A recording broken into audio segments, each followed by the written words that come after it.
नमस्कार दोस्तों, मेरा नाम है अभिषेक और स्वागत है आपका इन्वेस्टेक गुरुकुल चैनल में। तो दोस्तों, कल 13 फरवरी को गवर्नमेंट ऑफ इंडिया ने एलआईसी के आईपीओ के लिए सेबी के पास में draft rate hearing prospectus submit कर दिया है। तो आज हम इस पर्टिकुलर आईपीओ के बारे में कुछ बेसिक डिटेल्स के बारे में जानेंगे और साथ ही साथ सबसे इंपॉर्टेंट बात यह है कि मैं आपको एलआईसी के वेबसाइट पे ले जाऊंगा और स्टेप बाय स्टेप ये बताऊंगा कि अगर आप पॉलिसी होल्डर हैं तो आप एलआईसी के आईपीओ में कैसे अप्लाई कर सकते हैं। तो दोस्तों, गवर्नमेंट ऑफ इंडिया ने हर फिस्कल ईयर में अपना एक डिसइन्वेस्टमेंट का टारगेट रखा है जो कि है 78,000 करोड़ का, और इस टारगेट को पूरा करने के लिए एलआईसी का आईपीओ बहुत ही ज्यादा हेल्प करने वाला है गवर्नमेंट ऑफ इंडिया को। और एलआईसी के आईपीओ के थ्रू गवर्नमेंट अपना 5% का स्टेक जो है ओएफएस के जरिए सेल करेगी, यानी कि ऑफर फॉर सेल। इसमें कोई भी नई इक्विटीज नहीं दी गई है, गवर्नमेंट बस 5% की इक्विटी ऑफर फॉर सेल ला रही है और इस 5% के इक्विटी से वो 71,000 करोड़ रुपीस कलेक्ट करने की कोशिश करेगी, जो कि उसके डिसइन्वेस्टमेंट टारगेट जो कि 78,000 करोड़ का है उसको ऑलमोस्ट कंप्लीट कर देगा। और ये जो 5% का स्टेक बेच रही है गवर्नमेंट, वो अप्रोक्स आएगा 3.16 crore shares in LIC IPO. जी हाँ दोस्तों, बहुत बड़ा आईपीओ आने वाला है जिसमें 3.16 करोड़ शेयर ओएफएस में डाले जा रहे हैं और गवर्नमेंट ऑफ इंडिया इस आईपीओ को मार्च एंड तक लाने की कोशिश करेगी। और इसमें दो इंपॉर्टेंट पॉइंट है जो कि हमें नोट करना है। सबसे पहला है क्या कि जो एम्प्लॉइज हैं उनके लिए 5% रिजर्वेशन रहेगा ऑन अ डिस्काउंट बेसिस, और जो पॉलिसी होल्डर्स है उनके लिए 10% का रिजर्वेशन रहेगा ऑन अ डिस्काउंट बेसिस। और दोस्तों, अगर आपने एलआईसी का पॉलिसी ले रखा है तो आपको इस 10% का जो रिजर्वेशन रखा गया है एलआईसी पॉलिसी होल्डर्स के लिए, इसका फायदा उठाना चाहिए। और जैसा कि मैंने कहा कि जो भी इंप्लॉइज है और जो भी पॉलिसी होल्डर्स है उसको डिस्काउंट बेसिस पे इस आईपीओ में अलॉटमेंट मिल सकता है, लेकिन अभी कितना डिस्काउंट मिलेगा इसकी क्लैरिटी नहीं है। तो जैसे ही आईपीओ के डेट नजदीक आएंगे तो ये डिस्काउंट उसी समय डिक्लेयर किया जाएगा। आप हमारे चैनल के साथ में बने रहे, हम लोग ऐसी न्यूज आपके साथ में शेयर करते रहें। और एक बात मैं आपको और बता दूं, ये जो एलआईसी का आईपीओ है ये डोमेस्टिक कैपिटल मार्केट में सबसे बड़ा आईपीओ है आज तक की हिस्ट्री का। इसके पहले नवंबर में पेटीएम का आईपीओ आया था जो कि 18,300 करोड़ का था। उसके पहले कोल इंडिया का आईपीओ आया था जो कि 15,000 करोड़ का था। और वर्ल्ड मार्केट में अभी तक सऊदी अरेबियन गवर्नमेंट ने सिर्फ 25.6 बिलियन का आईपीओ रेज किया है, जो कि अभी तक का सबसे बड़ा आईपीओ है।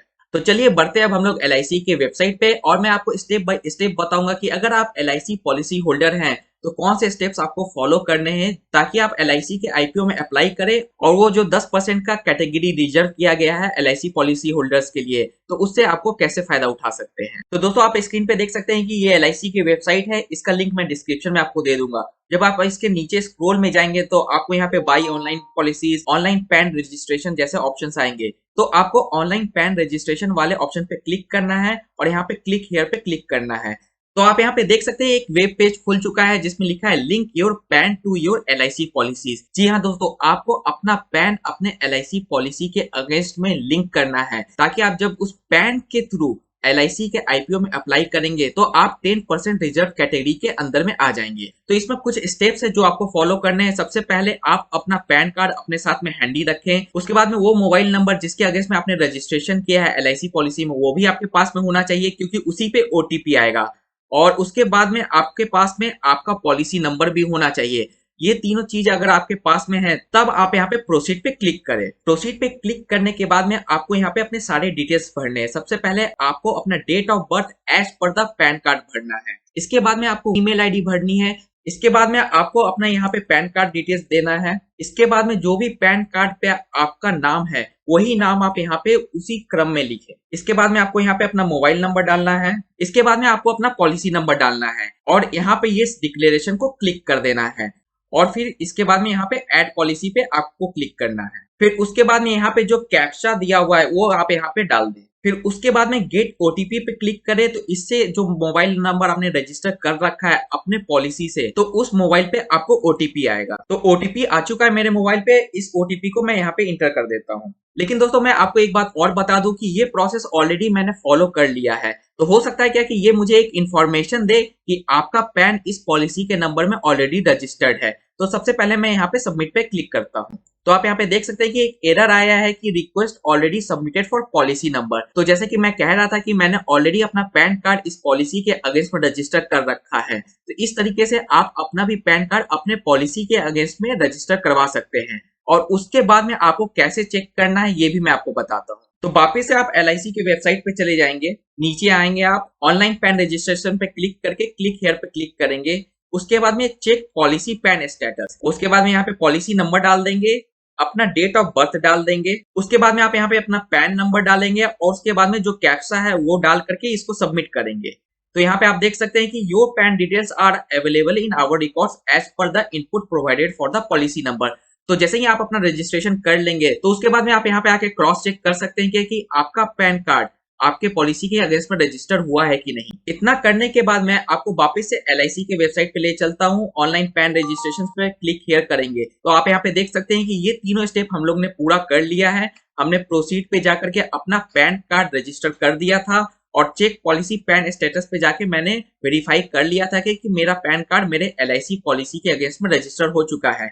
इस तीनों स्टेप को करने के बाद में आपको अपना डीमैट अकाउंट ओपन करवाना है और जो डीमैट अकाउंट आप ओपन करेंगे आप उसी पैन नंबर से ओपन करेंगे जो पैन नंबर आपके LIC पॉलिसी में डाला गया है। और अगर आपको डीमैट अकाउंट ओपन करवाना है तो आप मेरे डिस्क्रिप्शन में जा सकते हैं, उसमें एंजल वन का, जीरोधा का और अपस्टॉक का तीनों का डीमैट अकाउंट का लिंक वहां पे दिया हुआ है। आप उसमें जाके बहुत ही आराम से अपना डीमैट अकाउंट खुलवा सकते हैं। अब कंफ्यूजन यहाँ पे ये आता है कि तीनों में से किसमें हम लोग डीमैट अकाउंट ओपन करवाएं। तो चलिए एक छोटा सा कंपैरिजन मैं तीनों के बीच में आपको दिखाता हूँ। तो दोस्तों आप जीरोधा, अपस्टॉक और एंजल ब्रोकिंग के बीच का यहाँ पे कंपैरिजन देख सकते हैं। तो इसमें सबसे इंपॉर्टेंट जो कंपैरिजन है वो मैं आपको बता देता हूँ कि जीरोधा में अगर आप अकाउंट ओपनिंग करवाने जाएंगे तो आपको 300 रुपए देने पड़ेंगे, लेकिन आप अपस्टॉक में जाएंगे तो ये 0 रुपीज लगेगा। लेकिन मैं अपस्टॉक्स के बारे में बता दूं कि अपस्टॉक्स का जब भी ऑफर आता है तभी आपको 0 रुपीज लगते हैं अकाउंट ओपनिंग में, नहीं तो फिर इसके साथ में भी आपको 300 रुपए का चार्ज देना पड़ता है। इसलिए अगर आप अपस्टॉक में जाएं, अगर आपसे वो चार्ज ले रहा है तो समझ जाइए कि वो ऑफर उस समय नहीं अवेलेबल है। और एंजल में आप कभी भी अपना अकाउंट ओपन करवाए ये हमेशा आपको 0 रुपीज ही लगेंगे। और जहां तक AMC चार्जेस की बात है जो सबसे ज्यादा इंपॉर्टेंट है, तो जीरोधा में 300 रुपीज लगते हैं, अपस्टॉक्स में 300 रुपीज लगते हैं और एंजल ब्रोकिंग में 240 रुपीज लगते हैं। और जहां तक सर्विसेज की बात करें तो आप यहाँ पे देख सकते हैं कि एंजल में सबसे ज्यादा सर्विसेज है,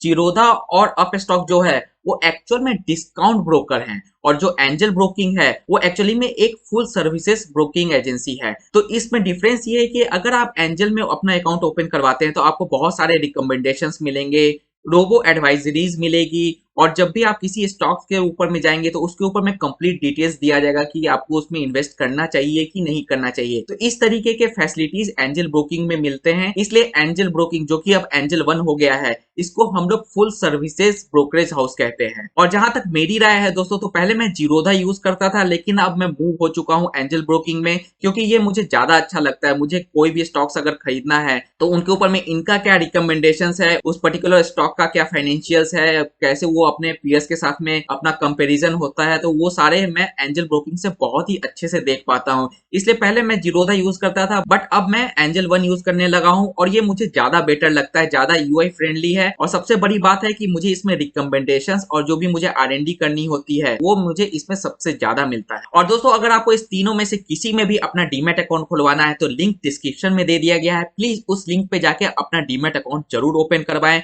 और उसी डीमैट अकाउंट पे जो कि आपके पैन कार्ड से रजिस्टर्ड है उसी डीमैट अकाउंट से आप LIC का IPO में अप्लाई करें ताकि आपका जो 10% का रिजर्वेशन कैटेगरी है उसमें आप शामिल हो सके। तो आशा करता हूं दोस्तों आज का वीडियो आपको इन्फॉर्मेशनल लगा होगा। इसी तरीके के इन्फॉर्मेशनल और एजुकेशनल वीडियोस के लिए हमारी टीम के साथ में जुड़े रहें। तब तक के लिए दोस्तों खुश रहें, स्वस्थ रहें एंड कीप इन्वेस्टिंग। जय हिंद।